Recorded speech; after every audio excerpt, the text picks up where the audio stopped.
بسم اللہ الرحمن الرحیم۔ السلام علیکم دوستو۔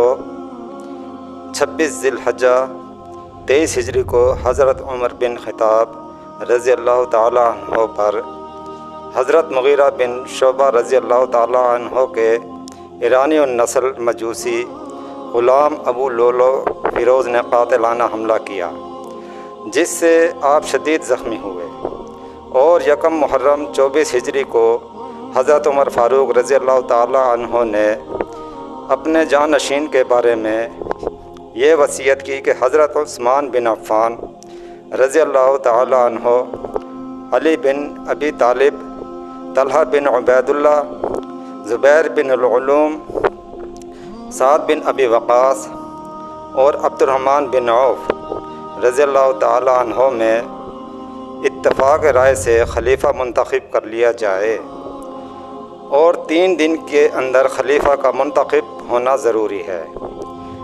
3 دن حضرت صہیب رومی رضی اللہ تعالیٰ عنہ امامت کے فرائض انجام دیں گے۔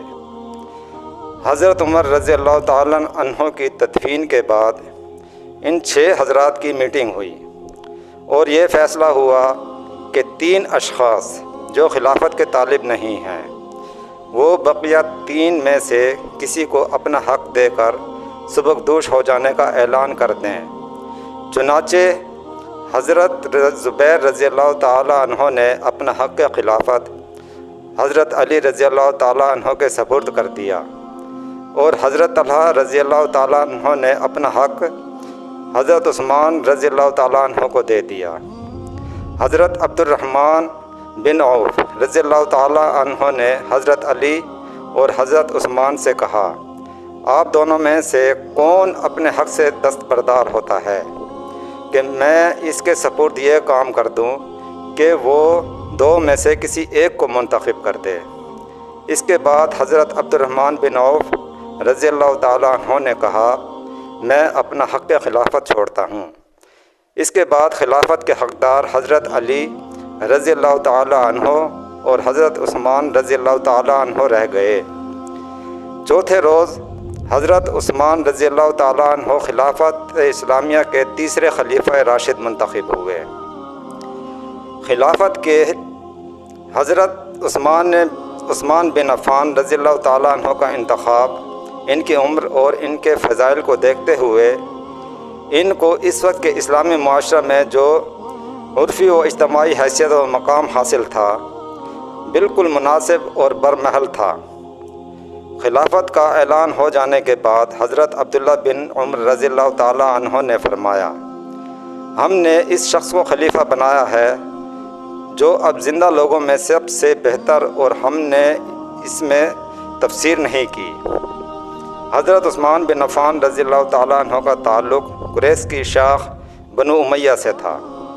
حضرت عثمان کا سلسلہ نسب والد اور والدہ کی طرف سے 5ویں پشت میں عبد مناف پر آن حضرت صلی اللہ علیہ وآلہ وسلم کے سلسلہ نسب سے مل جاتا ہے۔ حضرت عثمان رضی اللہ تعالیٰ عنہ ہجرت مدینہ سے 47 برس قبل 577 عیسوی میں مکہ مکرمہ میں پیدا ہوئے۔ جب قریش مکہ کی ایذا رسائیوں میں دن بدن اضافہ ہونے لگا تو آن حضرت نے مسلمانوں کو ہجرت حبشہ کا مشورہ دیا۔ چنانچہ 82 مسلمان مرد اور عورتوں نے حبشہ کی طرف ہجرت کی۔ ان میں حضرت عثمان رضی اللہ تعالیٰ عنہ اور آپ کی اہلیہ محترمہ حضرت رقیہ رضی اللہ عنہا بھی شامل تھیں۔ کچھ مدت کے بعد حضرت عثمان رضی اللہ تعالیٰ عنہ حبشہ سے واپس مکہ آئے، اور اس کے بعد آپ نے مدینہ منورہ کی ہجرت کی۔ آن حضرت جب خود ہجرت کر کے مدینہ منورہ تشریف لے گئے تو 2 ہجری میں معرکہ بدر پیش آیا۔ اس میں حضرت عثمان رضی اللہ تعالیٰ عنہ شرکت نہ کر سکے، اس لیے آپ کو اہلیہ محترمہ حضرت رقیہ رضی اللہ تعالیٰ عنہ کی دیکھ بھال اور علاج کی خاطر مدینہ میں ہی قیام کرنا پڑا، لیکن حضرت رقیہ جان بر نہ ہو سکیں۔ اور ٹھیک اس وقت جب حضرت زید بن حارثہ غزوہ بدر کی فتح میں مبین کا مدینہ میں اعلان کر رہے تھے، حضرت عثمان رضی اللہ تعالیٰ عنہ اور حضرت امامہ بن زید قبرستان میں حضرت رقیہ کی تدفین میں مصروف تھے۔ آن حضرت نے ان کو مال غنیمت سے مجاہد کا حصہ عطا فرمایا۔ حضرت رقیہ کی رحلت کے بعد آن حضرت صلی اللہ علیہ وآلہ وسلم نے اپنی تیسری صاحبزادی حضرت ام کلثوم کا نکاح حضرت عثمان رضی اللہ تعالیٰ عنہ سے کر دیا۔ یہ وہ شرف و امتیاز خاص تھا جس کے باعث حضرت عثمان رضی اللہ تعالیٰ عنہ کا عام لقب ذو النورین ہو گیا۔ غزوہ بدر کے بعد جو غزوات ہوئے ان سب میں حضرت عثمان رضی اللہ تعالیٰ عنہ شریک ہوئے۔ صلح حدیبیہ تاریخ اسلام کا ایک نہایت اہم موڑ ہے، کیونکہ اس کے بعد اسلام کی تبلیغ و اشاعت کی رفتار بہت تیز ہو گئی۔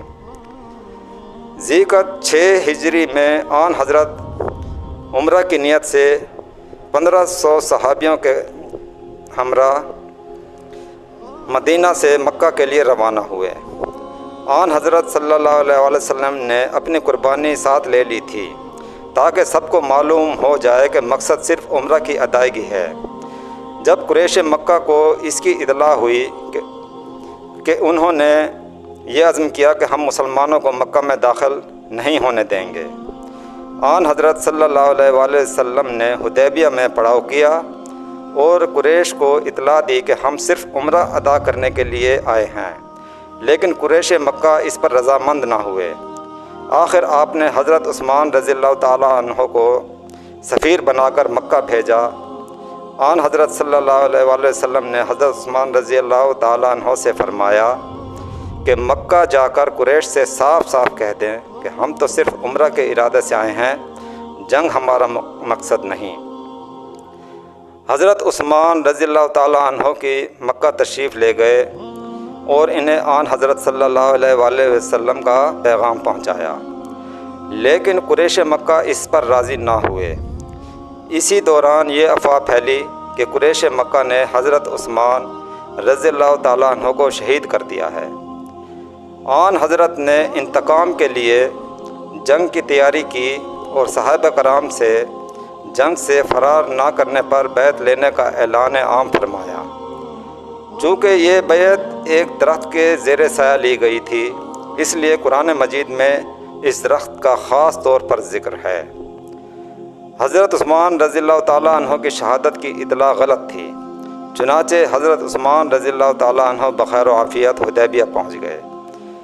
رجب 6 ہجری کو غزوہ تبوک پیش آیا۔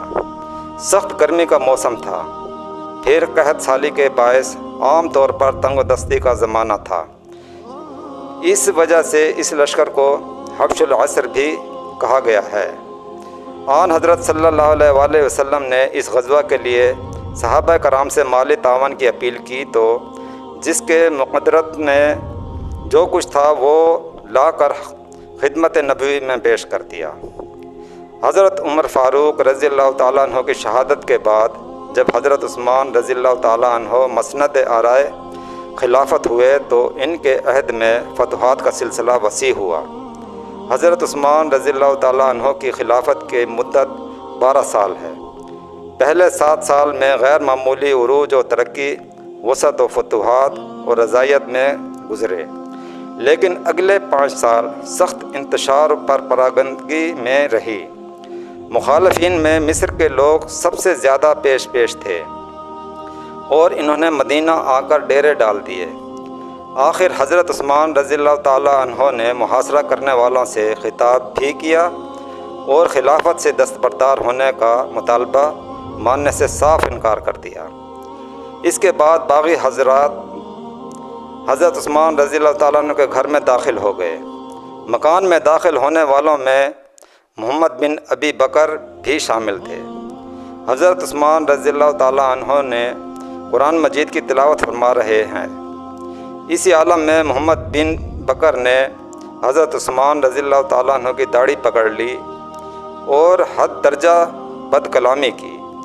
اس کے بعد کہانا بن بشر بن عقاب اور عمر بن الحق نے آپ کو شہید کر دیا۔ یہ عظیم حادثہ 18 ذی الحجہ 38 ہجری عصر اور مغرب کے درمیان جمعہ کے دن پیش آیا۔ انا للہ